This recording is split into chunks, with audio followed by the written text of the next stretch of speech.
Que Dieu vous bénisse abondamment. Aujourd'hui, nous allons parler de l'accoutrement au sein de l'Église. 1 Pierre, chapitre 3, du verset 3 à 4, il est écrit que votre parure ne soit pas une parure extérieure, cheveux tressés, ornements d'or ou vêtements élégants, mais plutôt celle intérieure et cachée du cœur, la pureté incorruptible d'un esprit doux et paisible, qui est d'une grande valeur devant Dieu.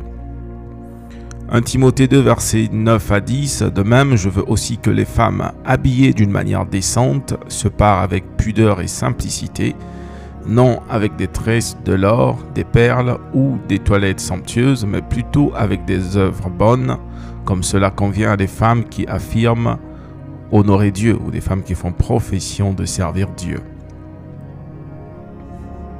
Genèse 3, verset 21. L'Éternel Dieu fit des habits en peau pour Adam et pour sa femme, et il les leur mit. Quand nous lisons ces versets bibliques, nous nous rendons compte d'une chose. Le vêtement est symbolique pour nous, les chrétiens. Cela nous conduit, en tant que chrétiens, de nous vêtir d'une façon pudique et de nous attacher à la parole de Dieu et de ne pas nous attacher au monde, de ne pas nous attacher à la mode. Aujourd'hui, nous avons une façon de nous vêtir qui est contraire à la parole de Dieu. Dans les églises, nous avons aujourd'hui des personnes qui sont dénudées. Dans les églises, nous avons aujourd'hui des personnes qui s'habillent comme des voyous, des gens qui s'habillent comme s'ils allaient dans un bal.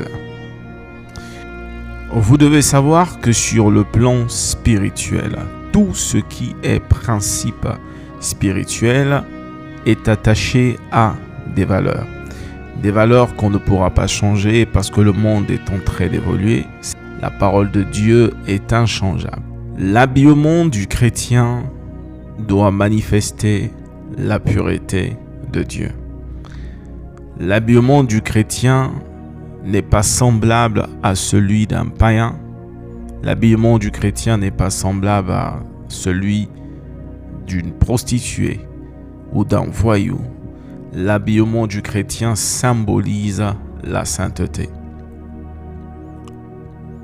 Surtout quand vous entrez dans l'assemblée des saints, il faudrait que vous soyez couverts. Il faudrait que vous soyez habillés d'une façon pure, car vous symbolisez